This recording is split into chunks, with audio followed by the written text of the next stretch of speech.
challenges I had with the producers of the show was that I felt too much emphasis was being put on JJ and his chicken hat and saying dynamite every third page. When Good Times premiered in 1974, it felt like television had finally shifted. For the first time, audiences across America were introduced to a working-class black family in the projects of Chicago, portrayed with a mix of humor, heartbreak, and resilience. John Amos, as James Evans Sr., embodied the father figure many viewers had longed to see, strong, uncompromising, and determined to keep his family afloat against impossible odds.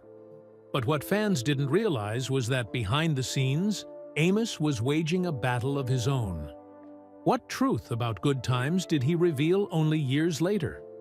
Stay with us as we find it out.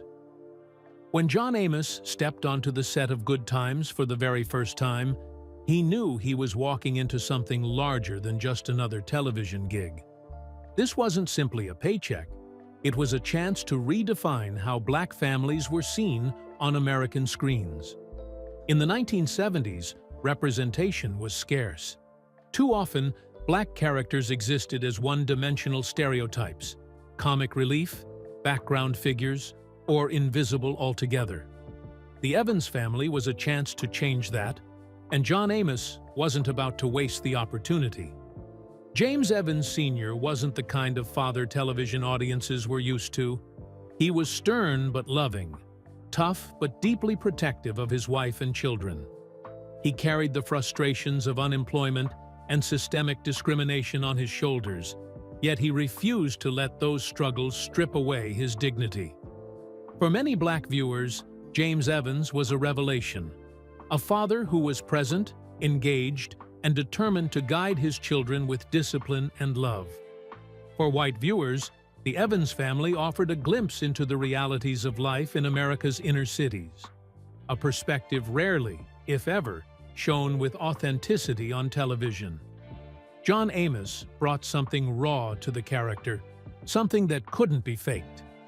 He wasn't just reading lines, he lived James Evans.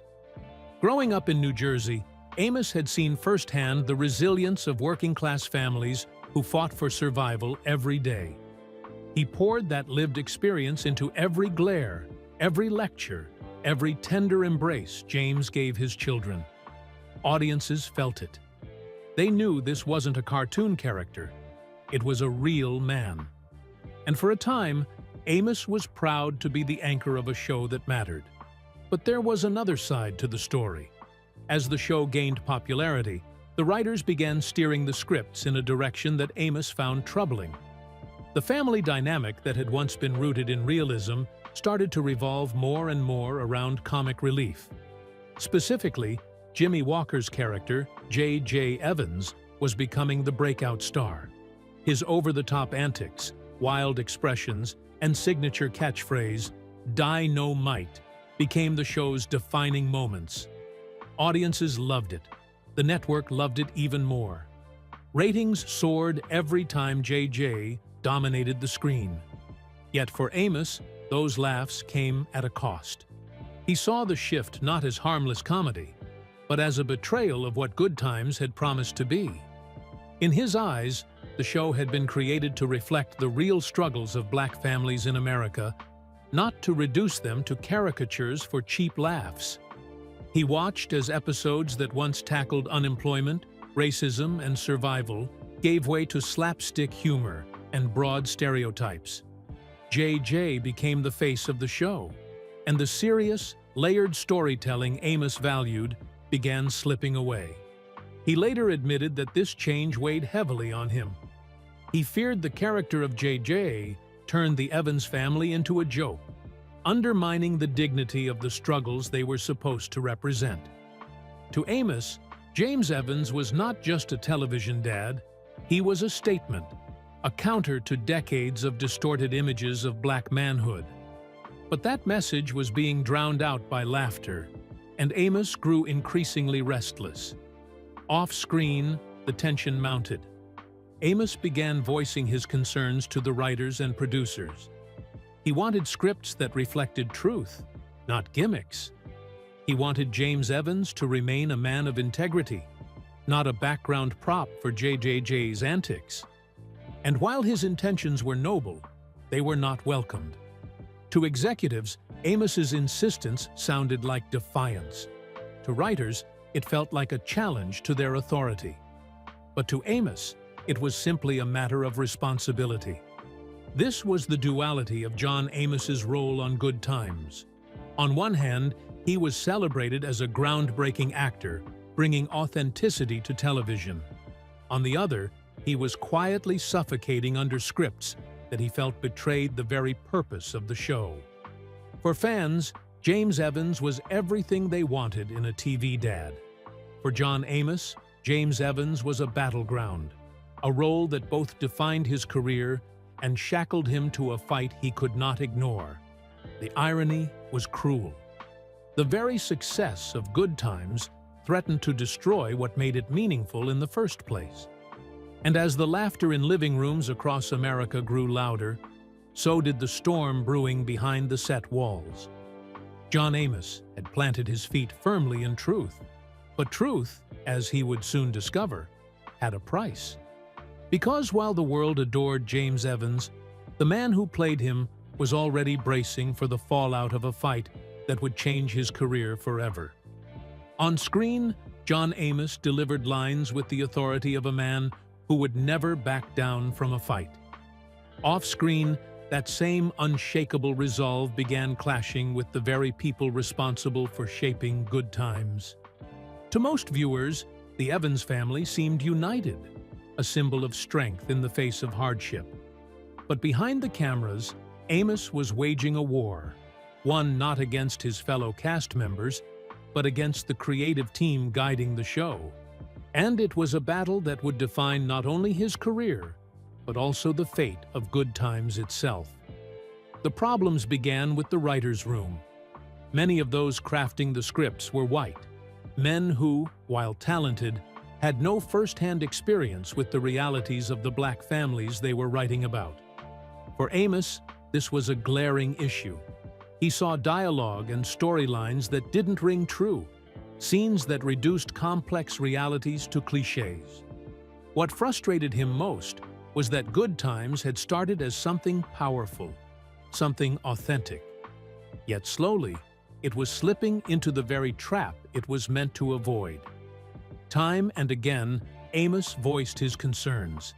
He would sit with the writers, urging them to dig deeper, to capture the voices of real people instead of leaning on exaggerated comedy. He asked for storylines that addressed systemic inequality, unemployment, and the very real struggles of inner-city life. He wanted the show to serve as a mirror, not a caricature. But each request seemed to hit a wall. Ratings, after all, told a different story. JJ's outlandish comedy was pulling in viewers. The network wanted more of it. This clash between integrity and profit left Amos in an impossible position. The more he pushed for authenticity, the more he was labeled difficult. He wasn't trying to cause trouble, but his refusal to stay silent was interpreted as arrogance. For Amos, the issue wasn't personal pride, it was responsibility. He believed television had the power to shape perceptions, especially at a time when black families were still fighting to be seen with dignity. If Good Times reduced them to punchlines, what message would that send? And so, Amos dug his heels in. He confronted producers directly, sometimes bluntly, sometimes with frustration spilling out. In later interviews, he admitted that his honesty may have come across as abrasive. He did not sugarcoat his words, nor did he hide his disdain when a script crossed the line. He demanded better. Yet television executives, accustomed to obedience from their actors, were not prepared for John Amos's fire. To them, it was insubordination. To Amos, it was survival. The tension began to spill beyond the writer's room. Cast members could feel the strain in the air. While Amos remained professional on set, his off-screen battles created ripples. Some supported his stance, understanding his desire to protect the integrity of the show. Others quietly worried that his resistance was making him a target. Still, Amos pressed forward. He was unwilling to compromise, even if it meant putting his own role in jeopardy. At the center of it all was Norman Lear, the celebrated television producer whose fingerprints were on multiple groundbreaking shows of the era.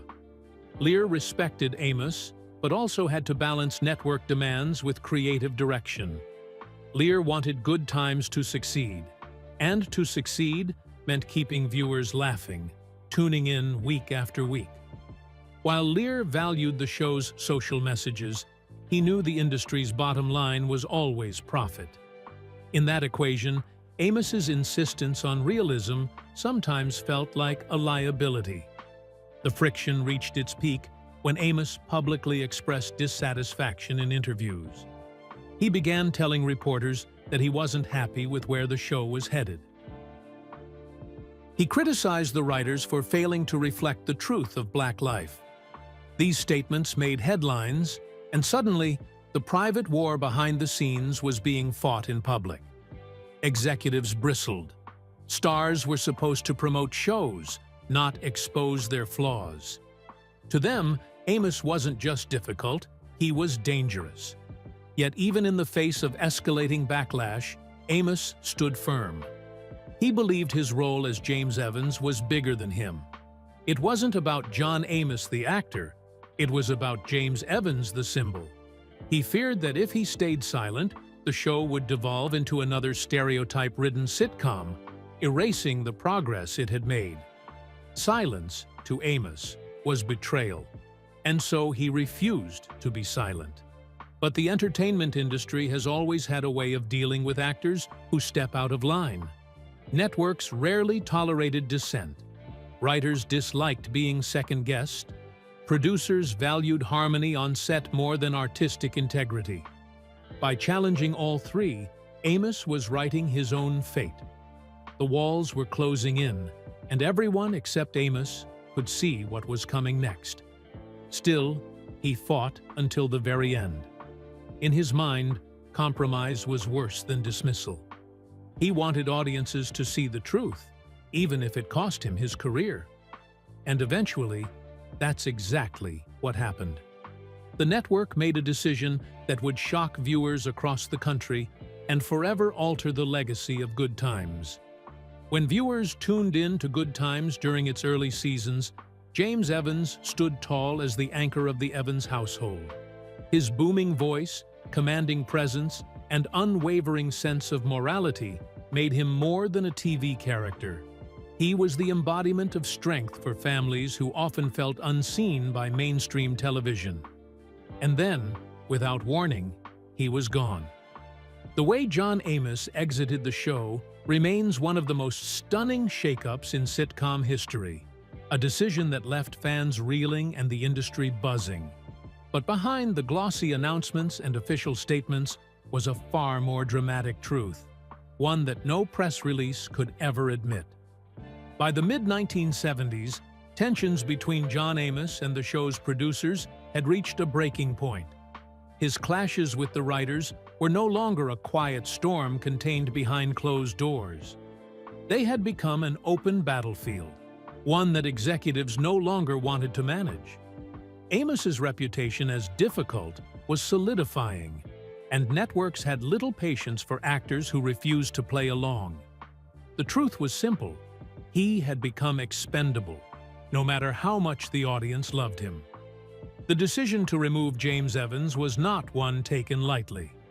Norman Lear, the legendary producer, knew the risks. Audiences were attached to Amos's character. He wasn't just a father figure to JJ, Thelma, and Michael. He was a father figure to millions of viewers who saw their own struggles reflected in his stern yet loving guidance. But for the network, ratings and compliance outweighed loyalty to the character. They believed the show could survive without him, perhaps even thrive if JJ's comedy took more of the spotlight. So the producers made the call. James Evans would be written out. When Amos received the news, it was devastating. though perhaps not surprising. He had sensed the walls closing in, sensed that his blunt honesty had pushed him beyond the point of return. Still, hearing the words was like a punch to the gut. James Evans was not just a role, it was a piece of his own identity. To lose it was to lose a voice he had fought so hard to protect. In interviews years later, Amos admitted he felt betrayed, but he also knew he would rather leave on his terms than remain silent and complicit in a vision of the show he no longer believed in. The writers chose to handle his departure in the most abrupt way possible. James Evans would be killed off. There would be no farewell episode, no final moments with his family, no closure for the character who had carried the show's moral backbone. Instead, viewers learned of his death through a letter read by Florida Evans, his widow on screen, in one of the most iconic moments in sitcom history. When Florida received the telegram announcing James's death, her anguished cry, "Damn, damn, damn," was so raw, so real, that it etched itself into television history. It wasn't just Florida grieving. It was the cast, the crew, and the audience mourning a loss they hadn't seen coming. Behind the scenes, that moment carried even more weight. The cast was genuinely shaken by Amos's departure. Esther Roll, who played Florida, was particularly devastated. She had shared Amos's concerns about the show's direction, and losing him felt like losing her greatest ally. While Rollo remained on the show, she too would eventually leave, unable to reconcile her values with the creative choices being made. For viewers, the absence of James Evans was glaring. The household dynamic shifted dramatically. Without his stern discipline, the balance between comedy and realism tipped heavily toward outlandish humor. JJ's antics grew more central, and while the character brought laughs, the show lost some of its grounding force. What had once been a unique blend of humor and social commentary began to feel, at times, like parody. Ratings held steady for a while, but the soul of Good Times had undeniably changed. The ripple effect of Amos's exit extended beyond the show itself. It sparked conversations in living rooms across America about why such a beloved character had been written out. Rumors circulated. Some believed Amos had asked to leave. Others suspected a scandal. The truth, that he had been fired for speaking out, was less widely understood at the time. But as years passed and Amos began to speak candidly in interviews, the reality became clear. His insistence on authenticity had cost him his job. What made the decision even more haunting was the cultural weight of James Evans's death. Here was a strong black father figure, a rarity on television in the 1970s, erased not through storytelling necessity, but through executive convenience. At a time when stereotypes of absentee black fathers were rampant, killing off James Evans inadvertently reinforced the very narrative Amos had fought so hard against. For him, that was the cruelest irony of all. And yet, his exit only cemented his legacy. Fans never forgot the strength and dignity he brought to the role. Even decades later, reruns of Good Times still inspire reactions of shock when James disappears so suddenly. Younger generations, discovering the show for the first time, often ask the same question: why did they get rid of him?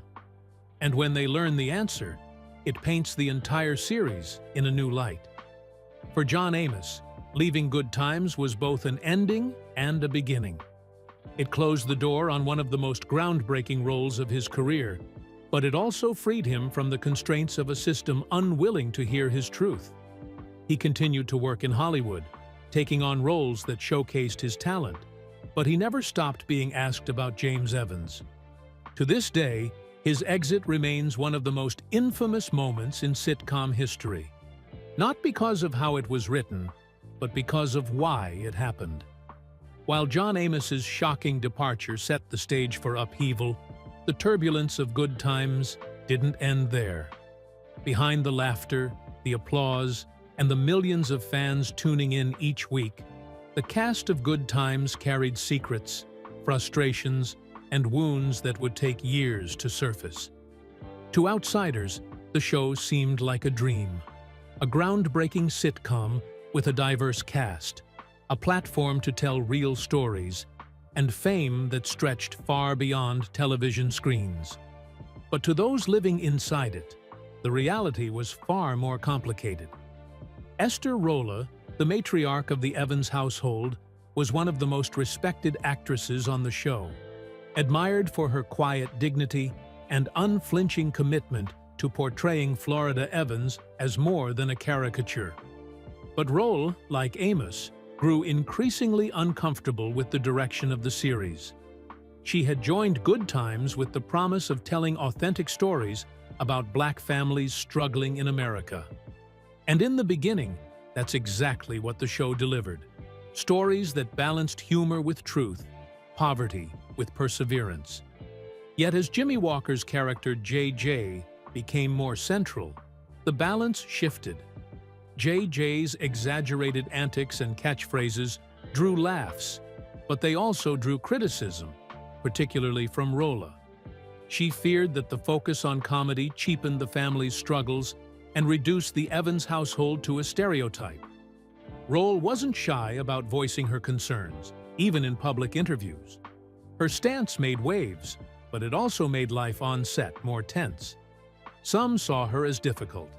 Others admired her courage. Jimmy Walker, for his part, thrived under the spotlight. His catchphrase, "Dynamite," had become a cultural phenomenon, the kind of breakout success every actor dreams about. But even his rising fame carried its own burden. While audiences adored him, Walker later admitted that the growing divide between his role and the rest of the cast created friction. Some resented the way his comedy overshadowed the show's original mission. Others simply struggled with the shift in dynamics. And then there were the younger cast members. Ralph Carter, who played Michael, was the political firebrand of the Evans children, known for challenging authority and speaking truth to power on screen. Off-screen, however, Carter was still just a teenager navigating fame. For him, the whirlwind of Hollywood came with challenges he wasn't always prepared for. Fame was thrilling, but it also meant growing up in front of millions with little room for mistakes. Bernadette Stanis, who played Thelma, was thrust into the spotlight as a symbol of grace and beauty. She became an icon for young women across America, admired not only for her looks, but for her intelligence and poise. Yet Stanis, too, faced her struggles. Hollywood wasn't kind to Black actresses, and roles for young women like her were scarce outside of typecasting. She once confessed that the fame of Good Times didn't automatically translate into opportunity. It often boxed her in, leaving her to fight for recognition beyond the show. Together, the cast formed a family on screen, but off-screen, their unity was tested again and again. Pay disparities fueled quiet resentment. Like many Black actors in the 1970s, they weren't earning nearly as much as their white counterparts on other hit sitcoms, even as Good Times pulled in huge ratings. Negotiations were tough, and the younger actors often lacked the power to demand more.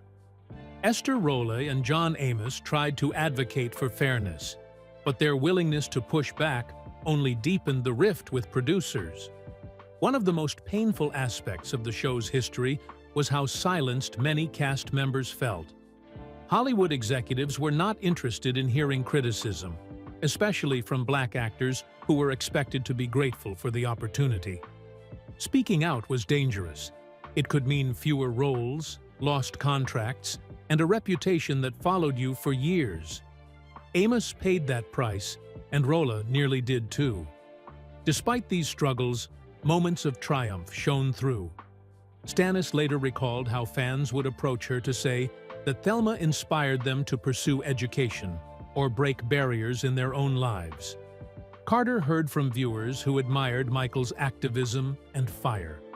Even Walker, though often criticized for JJ's exaggerated antics, later expressed pride in having brought joy to people who desperately needed laughter. But there were also silent wounds, wounds the public never saw. For Esther Roll, staying on Good Times without John Amos felt like carrying a burden she could no longer bear. She eventually left the series in protest, unwilling to compromise her values any further. Her departure was another blow to the show's credibility, a signal that the original vision had drifted far from what had been promised. Though she later returned for the final season, the scars remained. The shadow of typecasting also haunted the cast long after the cameras stopped rolling. For Walker, breaking free of JJJJ was nearly impossible. Audiences couldn't separate him from the role, and casting directors often refused to see him as anything else. Stannis, too, found herself boxed in, struggling to land roles that matched her talent. Carter largely stepped away from Hollywood, turning his attention to theater and activism. Amos eventually carved out a steady career, but even he admitted that James Evans never truly left him. What made these struggles so poignant was the contrast with how the public perceived the show. For millions, Good Times was a beacon of representation, a source of pride, a show that spoke to realities too often ignored. But for the people making it, the experience was layered with conflict, disappointment, and sacrifice. They had achieved something historic, yes, but they had also paid a price, often quietly, often invisibly. The secrets of the cast weren't the kind that splashed across tabloids. They weren't about scandal in the sensational sense. Instead, they were about the quiet truths that shaped the lives of actors trying to balance integrity with survival in a ruthless industry. And as the years went by, these silent wounds became part of the legacy of Good Times. A reminder that behind every laugh track, there are real people wrestling with choices, compromises, and the weight of expectations. When audiences tuned in to Good Times, most expected laughter, light-hearted banter, and the familiar rhythm of a sitcom. But beneath the laugh tracks and the comedic timing, something deeper was happening. Something that would only become fully clear years later. The writers, the cast, and especially John Amos and Esther Roll fought hard to embed subtle, sometimes radical messages into the show. Messages that challenged stereotypes, revealed painful truths, and forced America to confront realities it often preferred to ignore. These weren't the kinds of themes viewers expected from primetime television in the 1970s. And yet, episode after episode, they appeared, quietly reshaping cultural conversations. At its core, Good Times was more than just a sitcom about a family in a Chicago housing project. It was a mirror held up to America. Through the Evans family, the series tackled poverty, systemic racism, police brutality, and the daily indignities that Black families endured. And while audiences laughed, they were also absorbing lessons. Many didn't even realize how groundbreaking some of the storylines were until years later, when history itself caught up with the show. Take, for instance, the Evans family's relentless financial struggles. In most sitcoms of the era, money troubles were temporary inconveniences, often resolved with a comedic twist. But in Good Times, the struggles were persistent and often painful. Rent went unpaid. Bills piled up. Job security was fragile at best. The Evanses were not suddenly lifted out of poverty by luck or miracle. Instead, the show depicted poverty as a cycle, real, grinding, and deeply unfair. For many Black viewers, this was the first time they saw their own lives reflected honestly on television. For white viewers, it was an uncomfortable but necessary education. Then there was Michael Evans, the youngest son, whose fiery activism made him stand out. Michael wasn't just a precocious child with witty one-liners. He was a voice of protest, often clashing with authority figures and even his own father. He questioned the government, criticized systemic racism, and openly challenged the status quo. For the writers, Michael became a vessel to push forward bold political commentary under the guise of sitcom dialogue. At a time when television largely avoided controversial issues, Michael's speeches stood out like lightning bolts. They were sharp, unapologetic, and deeply resonant. Even James Evans, John Amos's character, carried messages that went beyond the script. James represented discipline, responsibility, and moral authority. But Amos infused the role with a quiet rage, an insistence on dignity in the face of oppression. He was no caricature of the absent black father, a stereotype Hollywood had often promoted. Instead, James was present, committed, and fiercely protective of his family. By simply existing on screen as a hard-working father, determined to guide his children, James Evans was a radical counter-narrative. And it wasn't lost on Amos that his presence in that role mattered as much as the lines he spoke. Florida Evans, played by Esther Rolle, was equally powerful in her subtlety. She was nurturing but never weak, spiritual but never naive. Through Florida, the show communicated resilience, the strength of black women holding families together against impossible odds. Rolle fought for Florida to be portrayed as a fully realized human being, not a background figure. She often clashed with producers when she felt storylines undermined Florida's dignity. In doing so, she ensured that millions of viewers saw a portrayal of black motherhood that was authentic, layered, and profoundly moving. But Good Times didn't stop at family dynamics. It also slipped in critiques of American institutions. Episodes touched on unfair policing, discrimination in education, the struggles of finding decent work, and the humiliation of welfare. While other sitcoms offered escapism, Good Times offered confrontation. It forced viewers to laugh, yes, but also to think. Each laugh was laced with unease, each joke carrying the weight of lived experience. Not all the messages were overt, though. Some were hidden, buried in the tension between comedy and tragedy. JJ's exaggerated antics, for example, may have frustrated John Amos and Esther Rolle, but even they carried subtext. On the surface, JJ was the clown, the buffoon. But beneath the humor, he embodied a survival mechanism familiar to many black families, the use of humor as a shield against hardship. While audiences roared at his catchphrases, the deeper message was about resilience, the ability to keep laughing even when the world gave little reason to. One of the most daring aspects of the show was its refusal to give the Evans family an easy way out. Unlike other sitcoms, there was no miraculous financial windfall, no sudden rise to middle-class comfort.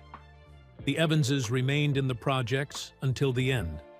This was not because the writers lacked imagination, but because the show wanted to make a point.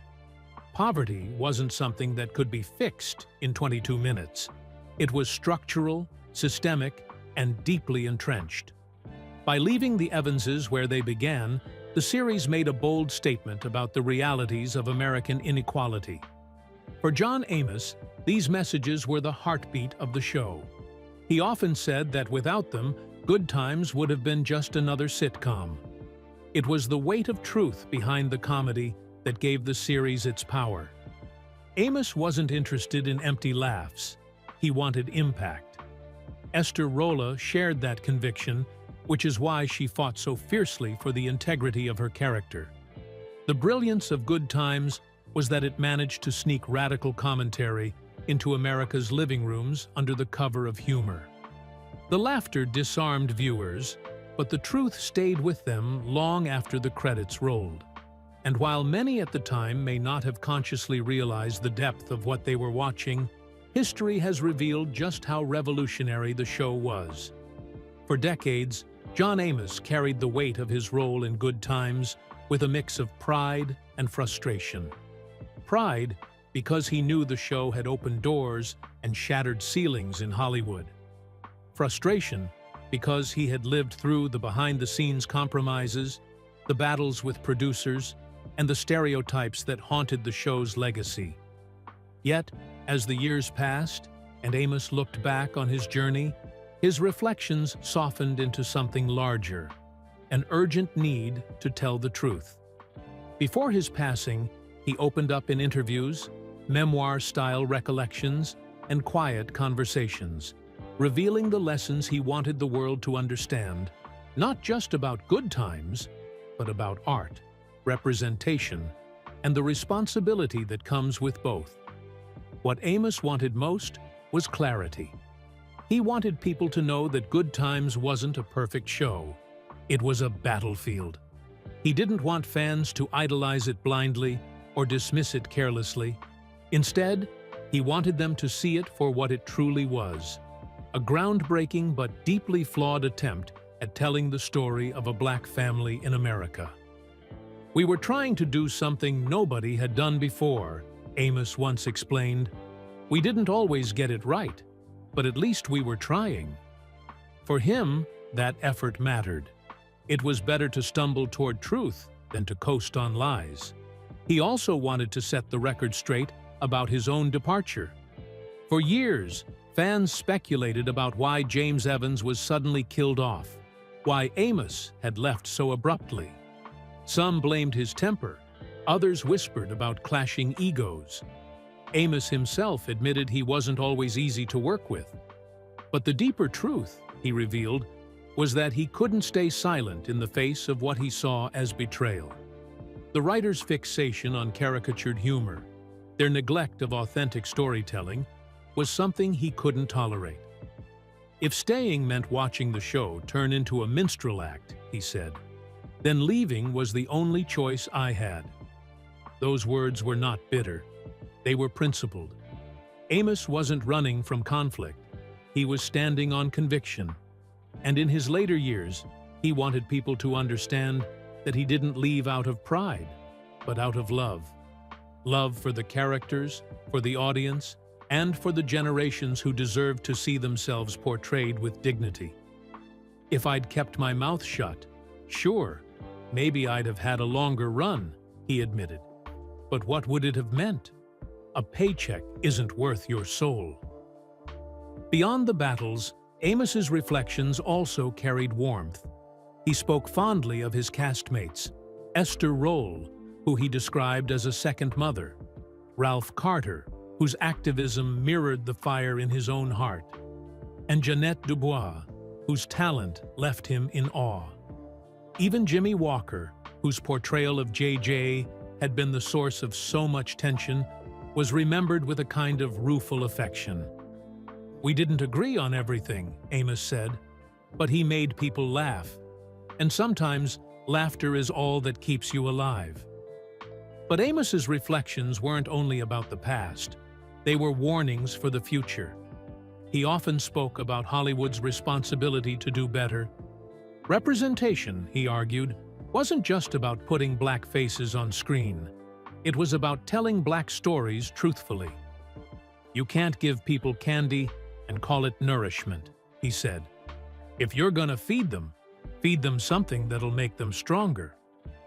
For Amos, art was a tool, and television in particular was a weapon.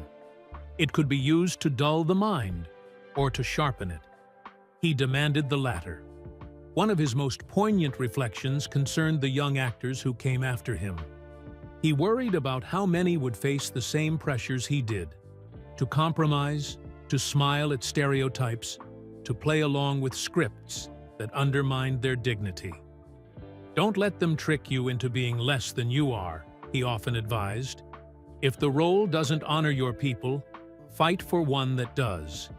And if they won't give it to you, write it yourself." Those words weren't just advice. They were a call to arms, a torch passed to a new generation of storytellers. Perhaps the deepest truth Amos wanted to share was about resilience.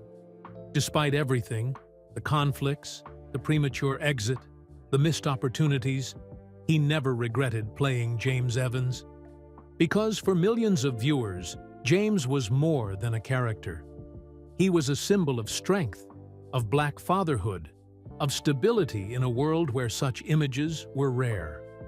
Amos knew that, and he carried it with him to the end. If just one kid saw James Evans and thought, "That's the kind of man I want to be," then it was all worth it, he reflected. In his final reflections, Amos was less concerned with his own legacy than with the legacy of truth. He wanted people to know that television could be more than noise in the background. It could shape minds, heal wounds, and open eyes. And while Good Times was messy, flawed, and at times compromised, it had done just that. It had forced conversations, stirred emotions, and planted seeds of awareness that continued to grow long after the cameras stopped rolling. As his life drew to a close, John Amos's message became clear. Don't look back at Good Times as just another sitcom. See it as a battle fought on your behalf. See it as proof that even in an industry built on illusions, truth can still find its way through. And most of all, remember that dignity is never negotiable. You can lose roles, lose money, even lose fame. But if you hold on to your integrity, you lose nothing that truly matters. That was the truth John Amos wanted the world to know. And it's a truth worth remembering every time the theme song plays, every time the Evans family's struggles light up the screen, every time we laugh and cry along with them. Because behind those moments lies a man who gave everything he had, not just for a show, but for the people who needed to see themselves in it. And that, perhaps, is the greatest good time of all. John Amos's story proves that Good Times was never just a sitcom. It was a battleground for truth, dignity, and representation. His final revelations stripped away the illusions and left us with raw honesty. What do you think his legacy really means? Share your thoughts, and don't forget to subscribe.